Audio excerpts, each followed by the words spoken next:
శ్రీ గురుభ్యో నమః. శ్రీమాత్రే నమః.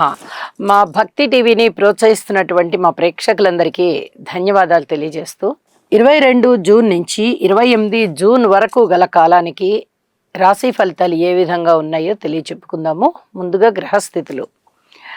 మేషరాశిలో చంద్ర శుక్రులు, మిథున రాశిలో రవి గురు బుధులు, సింహరాశిలో కుజకేతువులు, అలాగే కుంభరాశిలో రాహువు, మీనరాశిలో శనిగారు. వారాంతానికి వచ్చేటప్పటికి చంద్ర బుధుల యొక్క స్థితి కర్కాటక రాశిలోకి వచ్చి ఉన్నది. అయితే గ్రహాల యొక్క సమ్మేళనాల యొక్క ఫలితాలు ఏ విధంగా ఉంటున్నాయి అంటే, చంద్ర శుక్రులు లలిత కళలకి ప్రధానమైన కారకులు. వారి యొక్క దృష్టి కానీ స్థితి కానీ చాలా అద్భుతమైన ఫలితాలు ఇస్తాయి. కళాకారులకి చాలా చాలా బాగుంటుంది. కళలు కూడా చాలా వృద్ధి చెందుతాయి. అలాగే బుధ గురు రవి 3 గ్రహాలు ఒకటే రాశిలో ఉన్నాయి. ఇక్కడ గురువు గారి యొక్క అస్తంగత్వం జరుగుతూ ఉంది. ఇదే గురు మూఢమిగా మనము చెప్పుకుంటాము. శుభకార్యాలు ఉండవు. అలాగే రవి బుధుల యొక్క కలయిక బుధ ఆదిత్య యోగాన్ని తెలియజేస్తూ ఉంటుంది. ఇది చాలా అద్భుతమైనటువంటి కలయిక. ఏ స్థానంలో ఉన్నప్పటికీ కూడా ఆ రాసుల వారికి, అంటే ఆ రాశి నుంచి ఈ మిథున రాశి 8వ స్థానం అవుతున్నప్పటికీ కూడా మిగతా రాసుల వాళ్ళందరికీ కూడా బుధ ఆదిత్య యోగం మంచిదనే చెప్పాలి. ఇక బుధ గురుల యొక్క స్థితి మంచి మేధావితనాన్ని సూచిస్తూ ఉంటుంది, తెలివితేటల్ని సూచిస్తూ ఉంటుంది. అలాగే స్వక్షేత్రంలో బుధుడు ఉండడం చేత ఇదే స్థానంలో బుధుడు ఉండగా ఇప్పుడు జన్మించిన వారికి భద్ర మహాపురుష యోగం కూడా పడుతుంది. అంత అద్భుతమైనటువంటి గ్రహాల కలయిక అన్నమాట అది. అలాగే బుధుని యొక్క స్థితి కూడా. ఇక కుజకేతువులు కొంచెం ఆధ్యాత్మిక చింతనని తెలియజేస్తూ ఉన్నప్పటికీ కూడా రాహు గారి దృష్టి సోకుతూ ఉన్న కారణం మీద కుజుడికి ఇక్కడ సర్పదోషం ఏర్పడుతూ ఉంది. అలాగే కుజుని యొక్క 8వ దృష్టి శనిగారి మీద పడుతూ ఉండడం చేత ఇక్కడ రోడ్డు ప్రమాదాలు, హృద్రోగాలు, ఇతర రకాల యాక్సిడెంట్లు, కోర్టు కేసులు, పోలీస్ కేసులు ఇలాంటివన్నీ కూడా ఉంటాయి. చట్ట వ్యతిరేక కార్యకలాపాలు జరగడానికి కూడా చాలా వరకు అవకాశాలు ఉన్నాయి అని కూడా చెప్తూ ఉన్నాను. ఇక వారాంతంలోకి వెళ్ళేటప్పటికీ చంద్ర బుధుల యొక్క స్థితి చాలా చాలా ప్రశాంతమైన స్థితి. ఇది నిజానికి మైథలాజికల్గా చంద్రుని యొక్క కుమారుడు బుధుడు, వారిద్దరికీ సరిపోదు. కానీ చంద్రుడికి శత్రువులు ఎవరూ లేని కారణం చేత బుధుడితో అయినప్పటికీ, శనిగారితో అయినప్పటికీ, రాహుతో అయినప్పటికీ, కేతువుతో అయినప్పటికీ, ఎవరితో అయినప్పటికీ కూడా ఆయన శత్రుత్వం పెట్టుకోరు అని చెప్తూ ఉంటారు. కాబట్టి స్వస్థానంలో బుధుని యొక్క చేరిక జరిగినట్టుగా తీసుకుని ఈ కలయిక మంచిదే, స్మూత్ బిహేవియర్ కిందగా ట్రీట్ చేసుకోవాలి అని తెలియచేస్తూ ఉన్నాను. ఇక రాసుల విశేషాంశాల్లోకి వెళ్దాము. ధనస్సు రాశి వారికి ఈ వారం రోజుల కాలాన్ని పరిశీలన చేస్తే గురువుగారి యొక్క స్థితి చాలా చాలా అద్భుతంగా ఉంది. శుక్రాచార్యుల వారి స్థితి బాగుంది, రాహు గారి స్థితి బాగుంది. అంటే 3 గ్రహాల యొక్క స్థితులు చాలా బాగున్నాయి. ఈ 3 2 పెద్ద గ్రహాలు అవ్వడం అనేది ఇక్కడ గమనార్హం. అలాగే శుక్రాచార్యుల వారు కూడా చాలా అద్భుతమైన స్థితిలో ఉన్నారు. 2 శుభగ్రహాలు పూర్తి అనుకూలతగా ఉండడం చేత ధనస్సు రాశి వారు పట్టిందల్లా బంగారమే.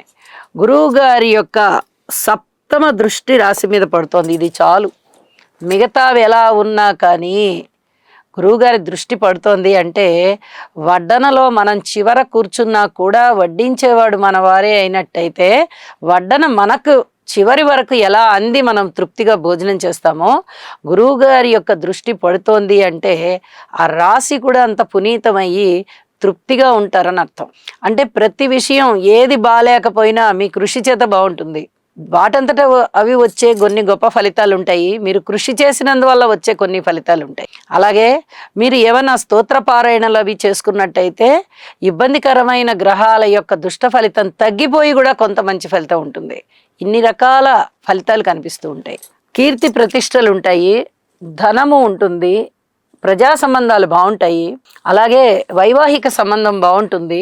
భార్య గారితో లేదా భర్త గారితో వైవాహిక జీవితం బాగుంటుంది. ప్రజల యొక్క సమస్యలు ఏమిటి అని తెలుసుకుని వాటికి సంబంధించినటువంటి పరిష్కారాలు చేస్తారు ప్రజానాయకులు. అది బాగుంది. వ్యవసాయదారులకి బాగుంది. అలాగే ఏదైనా అగ్నికి సంబంధించిన పనులు, వేడి కొలిమి దగ్గర పనిచేసేవాళ్ళు, పెద్ద పెద్ద గనులలో పనిచేసేవాళ్ళు, అంటే వేడికి సంబంధించి రాయిని పగలగొడితే కూడా వేడి వస్తుంది, అలాంటి గనులు అనమాట.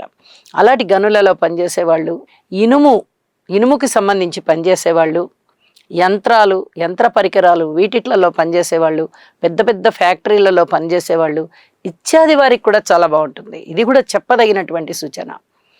అలాగే ఉపాధ్యాయులకు బాగుంటుంది. ఎవరైనా పిహెచ్డి చేస్తున్న వాళ్ళు, పరిశోధనాత్మక రంగంలో ఉన్న వాళ్ళకి బాగుంటుంది. వివాహం కాని వారికి వివాహం అవుతుంది. వేద విద్యార్థులకి చాలా బాగుంటుంది. ఉద్యోగంలో ఉన్న వారికి కొంచెం కఠినమైన కాలం అని చెప్పచ్చు. ఉద్యోగస్తులకి అంటే మిగతా రంగాలలో వారికి ఊహించని విధంగా లాభాలు వస్తాయి. అన్నదమ్ముల సహాయ సహకారాలు ఉంటాయి. మాతృవర్గ రీత్యా బాగుంటుంది. సంతాన రీత్యా బాగుంటుంది.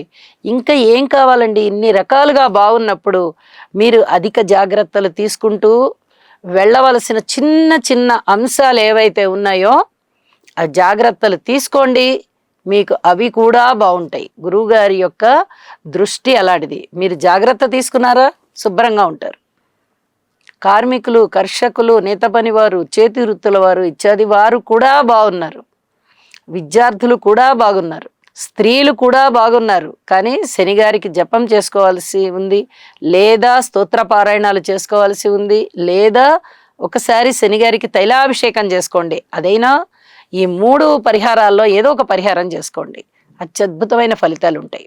అలాగే వారాంతానికి వెళ్ళేటప్పటికీ చంద్రబుధుల యొక్క స్థితి మీకు అష్టమ స్థానంలో పడి ఉన్న కారణం చేత అంత అనుకూలత లేదు. కాబట్టి ఇక ఈ వారం అంతా ఈ ప్రారంభంలో చెప్పుకున్న ఫలితాలే కొనసాగుతూ ఉంటాయి అని చెప్పి తెలియజెప్తూ ఉన్నాను.